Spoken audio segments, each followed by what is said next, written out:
alay namin sa'yo, tingin ng dalangin at pagsamo ng bayan mo. Viva poong Jesus Nazareno.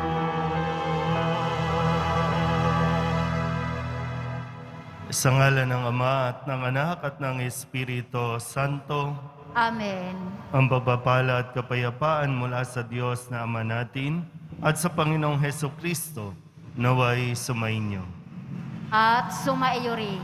Ngayon po ay ginugunita natin ang kapistahan ni San Ireneo, obispo at martir. Mga kapatid, tinipon tayo bilang kaanib ng angkan ng Diyos. Kaya dumulog tayo sa maawaing Panginoong nagpapatawad ng lubos.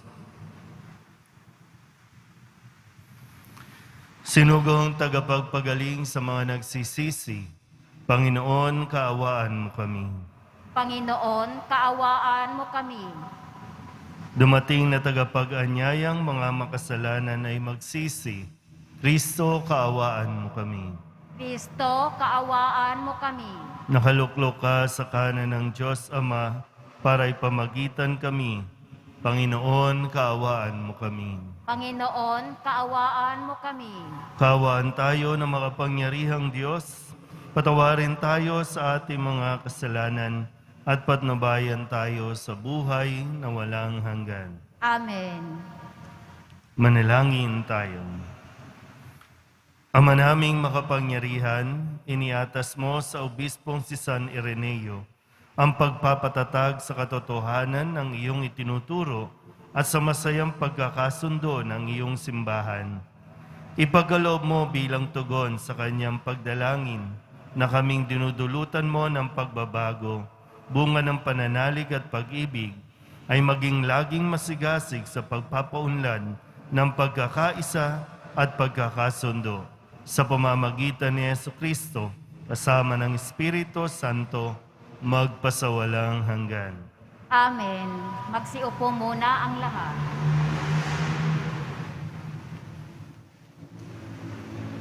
Pagbasa mula sa aklat ni Propeta Amos. Pakinggan ninyo mga taga-Israel, itong sinabi ng Panginoon. Pinatnubayan kong palabas sa Ehipto ang inyong lahi sa lahat ng bansa sa ibabaw ng lupa. Kayo lamang ang aking itinangi at inalagaan, kaya't parurusahan ko kayo dahil sa inyong mga kasalanan. Maaari bang magsama sa paglalakbay ang dalawang tao kung di muna sila magtipan?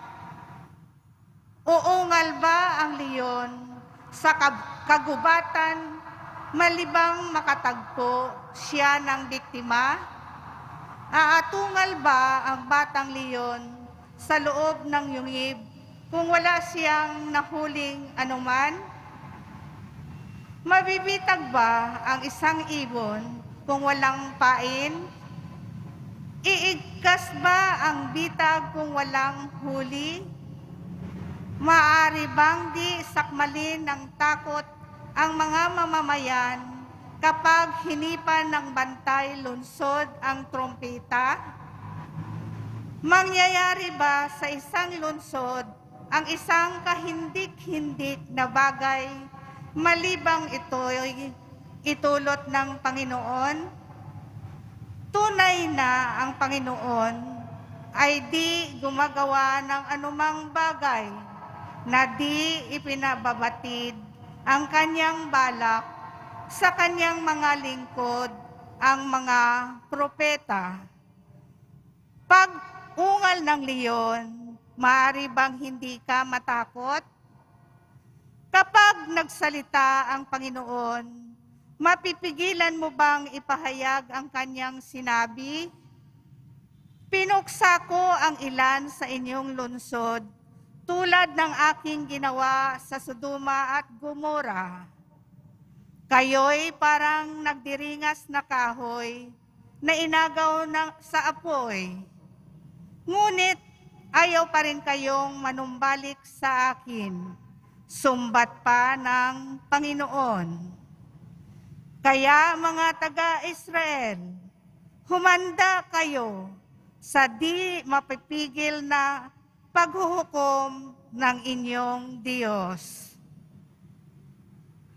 Ang salita ng Diyos. Salamat sa Diyos. Poon ako'y pangunahan, ng landas mo'y aking sundan.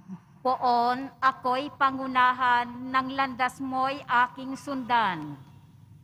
Ang gawang masamay, di mo kalulugdan. Ang gawaing hidway, di mo papayagan. Ang mga palalot masasamang asal, iyong itatakwil at kasusuklaman.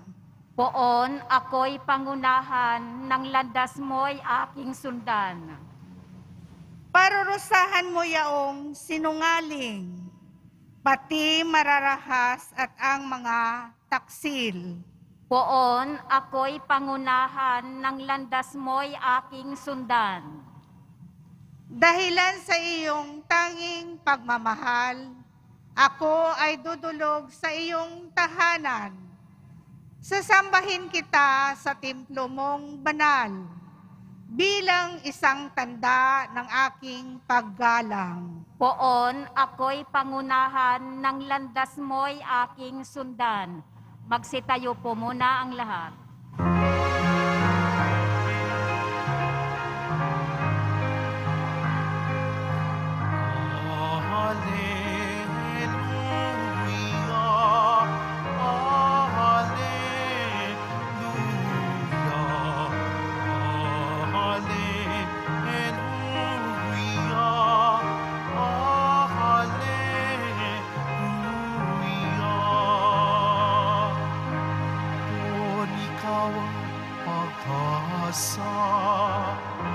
Ang salita mo'y ligaya, pag-asa ko sa tuwina.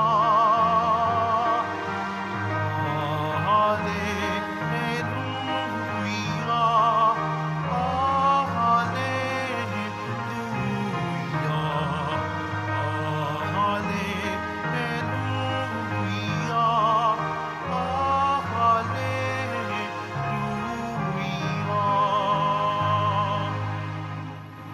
Sumainyo ang Panginoon. At sumaiyo rin. Ang mabuting balita ng Panginoon ayon kay San Mateo. Papuri sa iyo, Panginoon.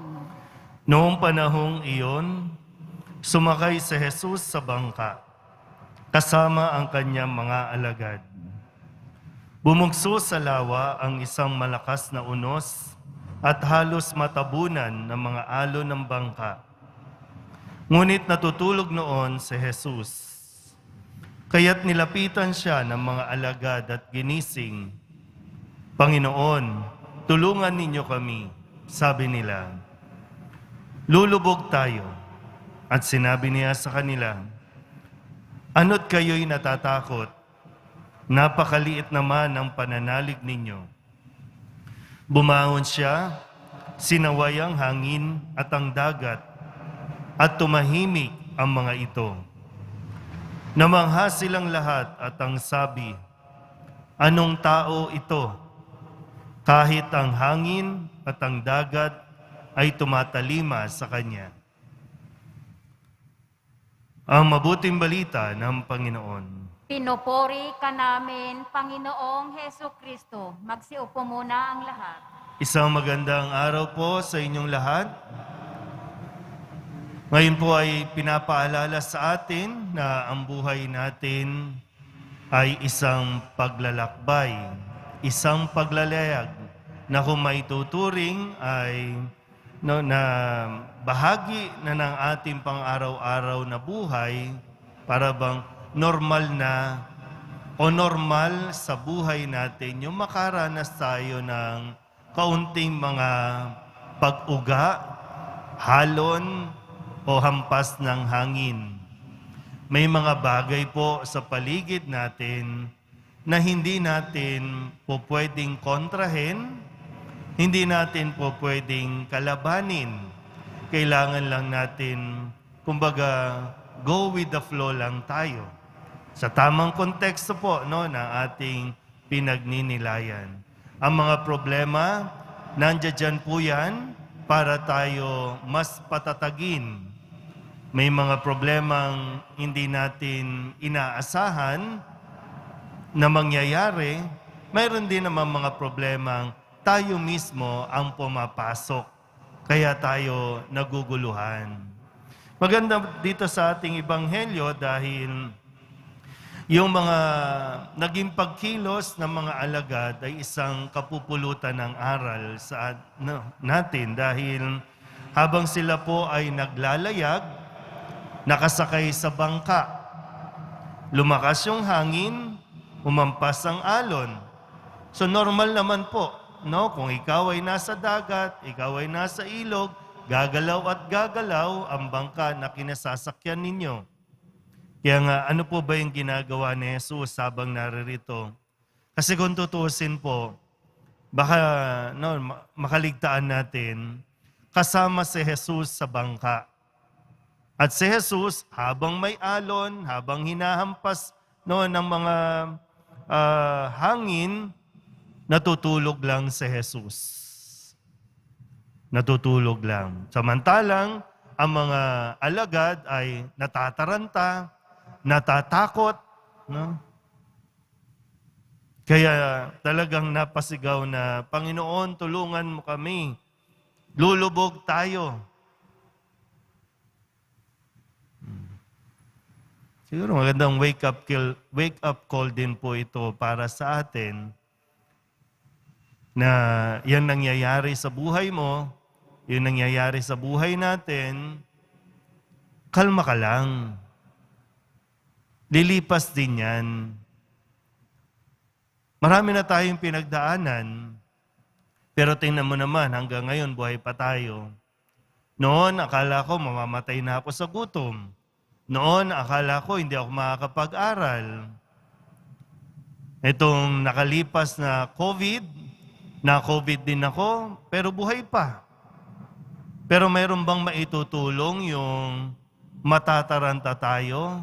May maitutulong ba yung mamoblema tayo ng mamoblema? Minsan may problema na tayo, wag na tayong mamoblema. Kasi hindi masosolve kung mamoblema ka habang namomoblema ka.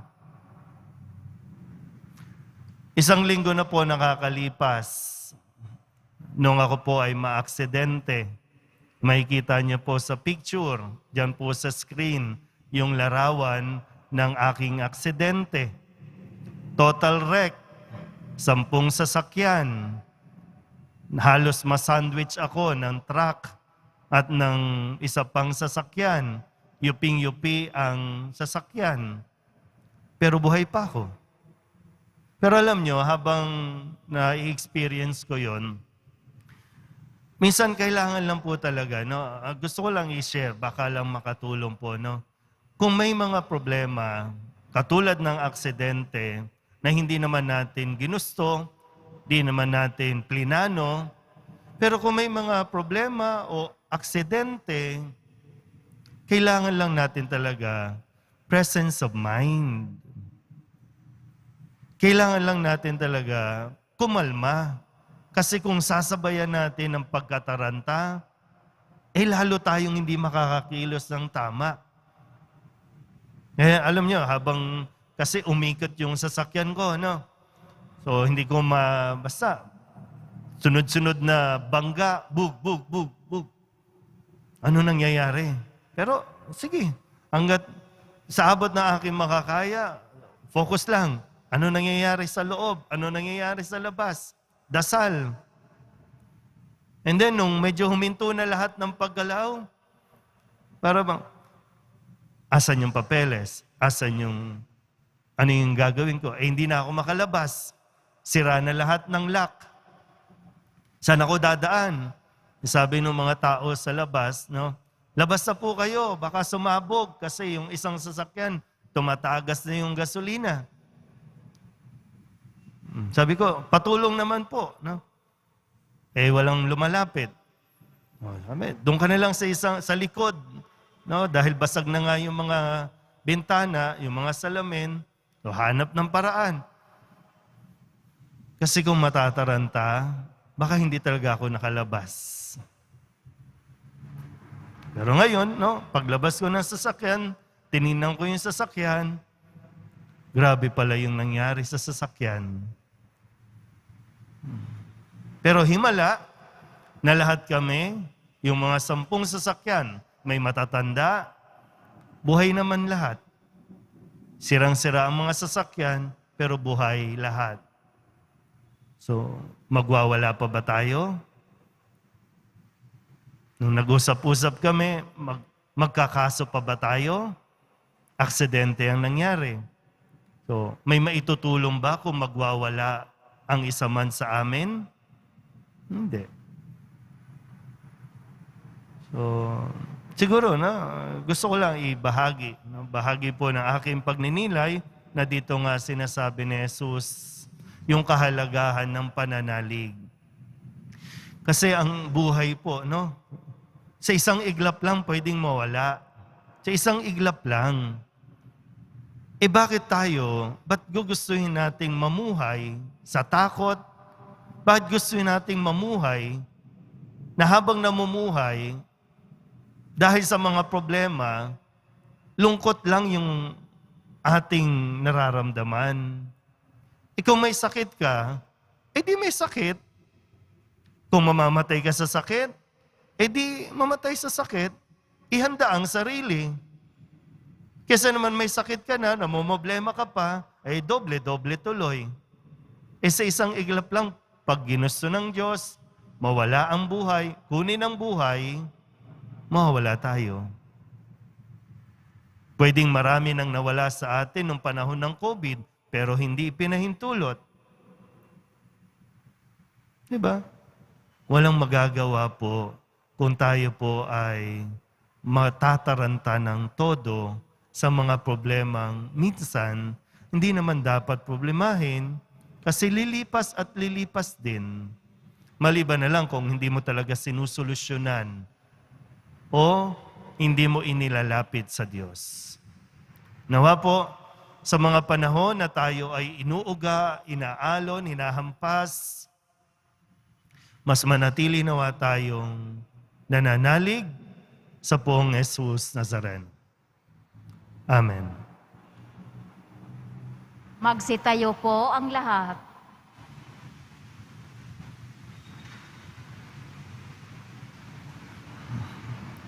Sumusunod sa anak ng Diyos, maging ang hangin at alon. Mulat sa katotohanan ito, manalangin tayo ng may pananalig para sa katahimikan ng napakagulong mundo. Ang ating pong itutugon, Panginoon, ipagkaloob mo sa amin ang iyong kapayapaan. Panginoon, ipagkaloob mo sa amin ang iyong kapayapaan. Ang simbahan sa pamamagitan ng kanyang mga miyembro, naway maging malakas sa pananampalataya, higit sa lahat sa kanilang pagharap sa mga paghihirap at pagsubok sa ating panahon. Manalangin tayo. Panginoon, ipagkaloob mo sa amin ang iyong kapayapaan. Ang mga naglalakbay sa karagatan, ang mga mandaragat, ang mga mangingisda, at yaong mga taong sa dagat, nagmumula ang ikinabubuhay, naway makadama ng kasiguraduhan at kaligtasan. Manalangin Panginoon, tayo. ipagkaloob mo sa amin ang iyong kapayapaan. Ang mga nanghihina sa kanilang pananampalataya, naway mapatatag sa pamamagitan ng tulong at suporta ng kanilang mga kaibigan. Manalangin tayo. Panginoon, ipagkaloob mo sa amin ang iyong kapayapaan. Ang mga may kapansanan at mga nagdurusa sa matagal na karamdaman, naway makatagpo ng kapayapaan kay Kristong may kapangyarihang magpagaling. Manalangin tayo. Panginoon, ipagkaloob mo sa amin ang iyong kapayapaan. Ang mga yumao, naway makadama ng walang hanggang kapayapaan kay Kristo. Manalangin tayo. Panginoon, ipagkaloob mo sa amin ang iyong kapayapaan. Idulog din natin sa Panginoon ang ating mga personal na kahilingan at mga panalangin para sa ating mga pamilya. Ganon din ang lahat ng mga misang pasasalamat, espesyal na intensyon at mga kaluluwa na hinihiling na ipagdasal sa misang ito.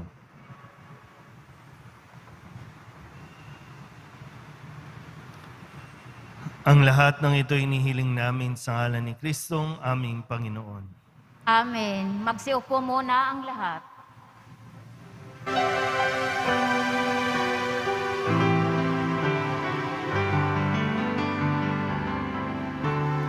Jesus Nazareno, alak at tinapay sa tanan ay nagbibigay buhay. Biyayang kaloob mo ay aming inaalay, aming iling pagpapalat, buhay na dalisay.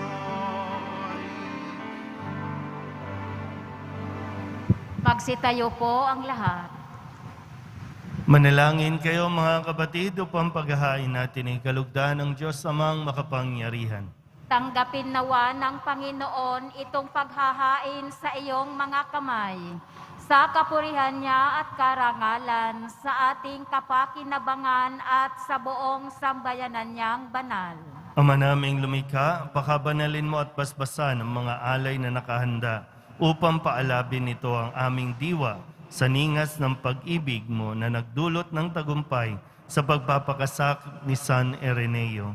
Sa pamamagitan ni Jesucristo, kasama ng Espiritu Santo, magpasawalang hanggan. Amen. Sumainyo ang Panginoon. At sumaiyo rin. Itaas sa Diyos ang inyong puso at diwa. Itinaas na namin sa Panginoon. Pasalamatan natin ang Panginoong ating Diyos. Marapat na siya ay pasalamatan. Ama naming makapangyarihan, tunay ngang marapat na ikaw ay aming pasalamatan. Ngayong aming kagalakan ni si San Ireneo ay parangalan. Siya'y kapanalig naming may paninindigan na ikaw ay ipahayag kahit siya'y mamatay. Sapagkat minarapat mong kanyang matularan ang iyong anak na naghain ng sariling buhay. Tulad ng naganap sa iyong anak, ang dugo ng mga martir ay dumanak, hindi dahil sa katatagang likas, kundi dahil sa iyong bigay na lakas. Kaya kaysa ng mga anghel na nagsisiawid ng papuri sa iyo, nang walang humpay sa kalangitan, kami nagbubunyi sa iyong kadakilaan. Santo, Santo, Santo, Panginoong Diyos ng mga hukbo, napupuno ang langit at lupa ng kadakilaan mo. Husana sa kaitaasan. Pinagpala ang naparirito sa ngalan ng Panginoon. Husana sa kaitaasan. Magsiluhod po ang lahat. Ama naming banal, ikaw ang bukal ng tanang kabanalan. Kaya't sa pamamagitan ng iyong Espiritu, gawin mong banal ang kaloob na ito upang para sa aming maging katawan at dugo ng aming Panginoong Hesukristo. Bago niya pinagtiis ang kusang loob na maging handog, inawakan niya ang tinapay, pinasalamatan kaniya, pinaghati-hati niya iyon, iniabot sa kanyang mga alagad at sinabi, "Tanggapin ninyong lahat ito at kanin, ito ang aking katawan na ihahandog para sa inyo."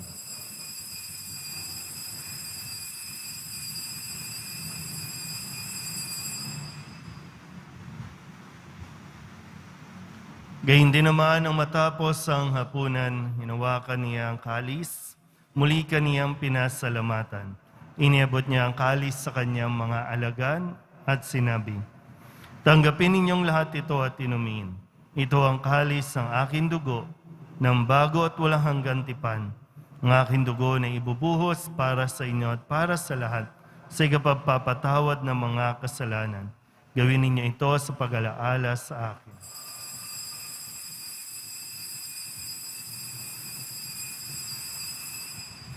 Magsitayo po ang lahat. Ipagbunyi natin ang misteryo ng pananampalataya. Si Kristo'y namatay, si Kristo'y nabuhay, si Kristo'y babalik sa wakas ng panahon. Ama, ginagawa namin ngayon ang pag-alaala sa pagkamatay at muling pagkabuhay ng iyong anak, kaya tiniaalay namin sa iyo ang tinapay na nagbibigay buhay at ang kalis na nagkakaloob ng kaligtasan. Kami nagpapasalamat dahil kami iyong minarapat na tumayo sa harap mo para maglingkod sa iyo. Isinasamo namin kami magsasalo-salo sa katawan at dugo ni Kristo ay mabuklod sa pagkakaisa sa pamamagitan ng Espiritu Santo. Ama, lingapin mo ang iyong simbahang laganap sa buong daigdig. Puspusin mo kami sa pag-ibig kay San Francisco na aming Papa at ni Jose na aming Obispo at ng Tanang Kaparian. Alalahanin mo rin ang mga kapatid naming nahimlay na may pag-asang sila'y muling mabubuhay, gayon din ang lahat ng mga pumanaw. Kawaan mo sila at patuloyin sa iyong kaliwanagan. Kawaan mo at pagindapating kaming lahat na makasalo sa iyong buhay na walang wakas. Kaysa ng mahal na Birhen Maria na Ina ng Diyos, ng kabiyak ng puso niyang sa San Jose, kaysa ng mga apostol at ng lahat ng mga banal na namuhay dito sa daigdig na kalugod-lugod sa iyo, may pagdiwang nawa namin ang papupuri sa ikararangal mo sa pamamagitan ng iyong anak na aming Panginoong Heso Kristo. Sa pamamagitan ni Kristo, kasama niya at sa Kanya, ang lahat ng parangal at papuri ay sa iyo, Diyos amang makapangyarihan, kasama ng Espiritu Santo, magpasawalang hanggan.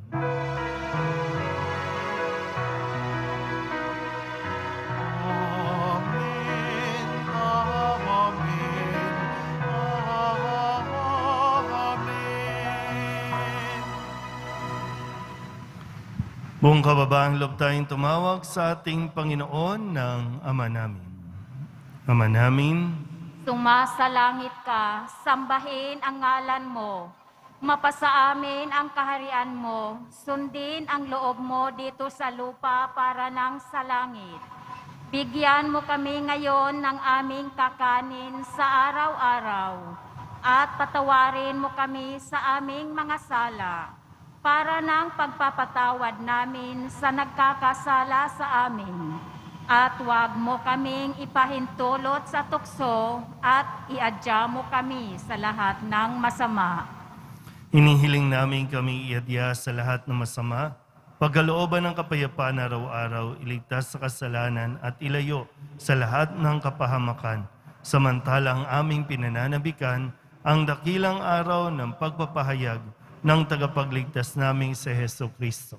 Sapagkat iyo ang kaharian at ang kapangyarihan at ang kapurihan magpakailanman. Amen. Panginoong Heso Kristo, sinabi mo sa iyong mga apostol, kapayapaan ang iniiwan ko sa inyo, aking kapayapaan ang binibigay ko sa inyo. Tunghayan mo ang aming pananampalataya at huwag ang aming mga pagkakasala.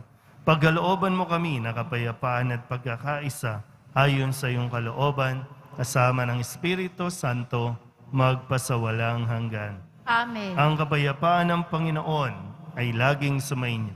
At sumaiyo rin. Magbigayan po tayo ng kapayapaan sa isa't isa. Kordero ng Diyos na nag-aalis ng mga kasalanan ng sanlibutan, maawa ka sa amin.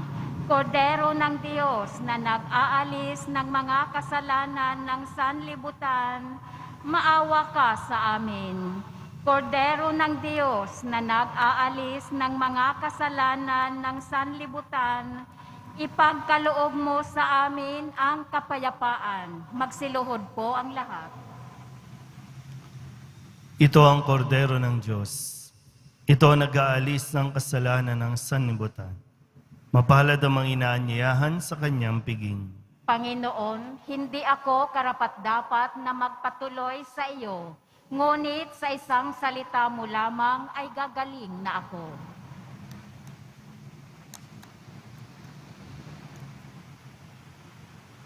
Katawan ni Kristo. Amen.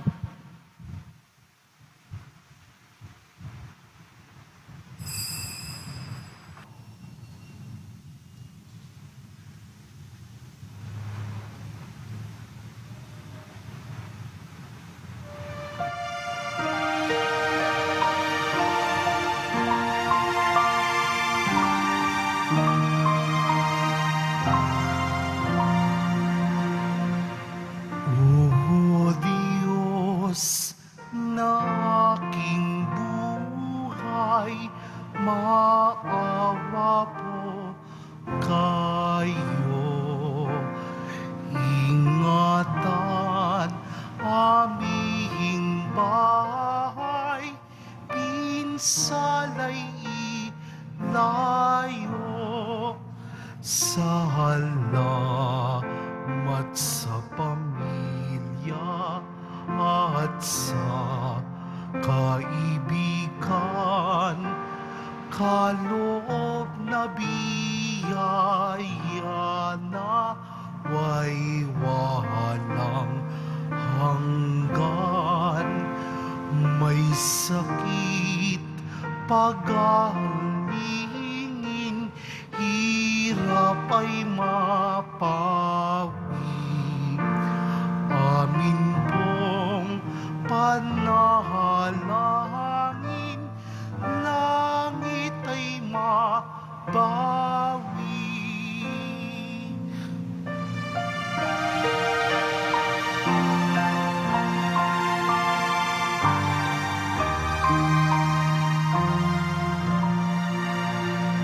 Tayo ay mapabilang sa kaharian niya.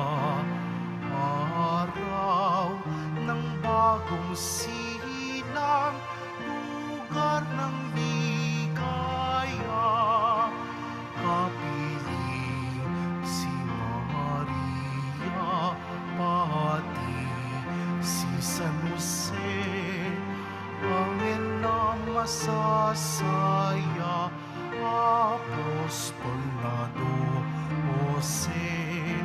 Poong Senyor purihin, haring nasa trono, kanyang malay sambahin, viva Nazareno.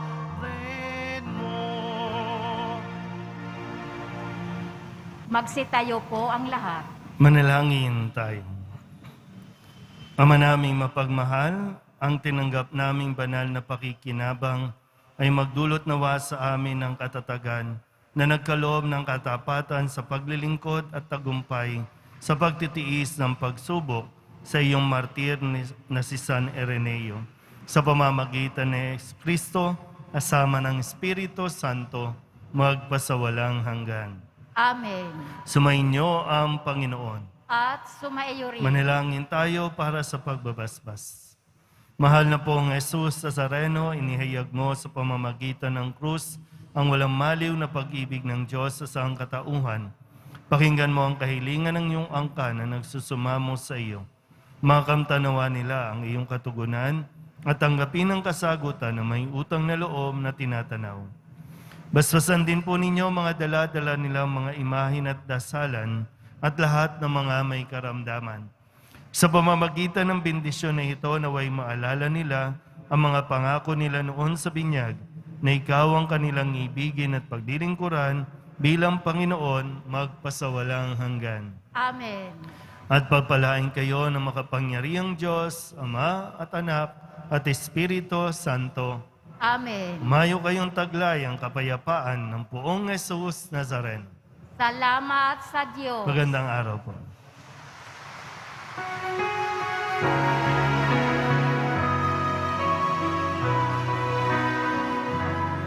Nuestro Padre Jesus Nazareno, sinasamba ka namin,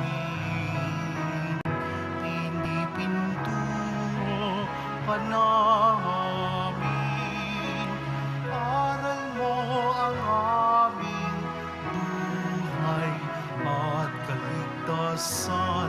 Cristo Padre Jesus Nazareno, iligtas mo kami sa kasalanan. Ang krus mo'y kinamatayan ay sagisag ng aming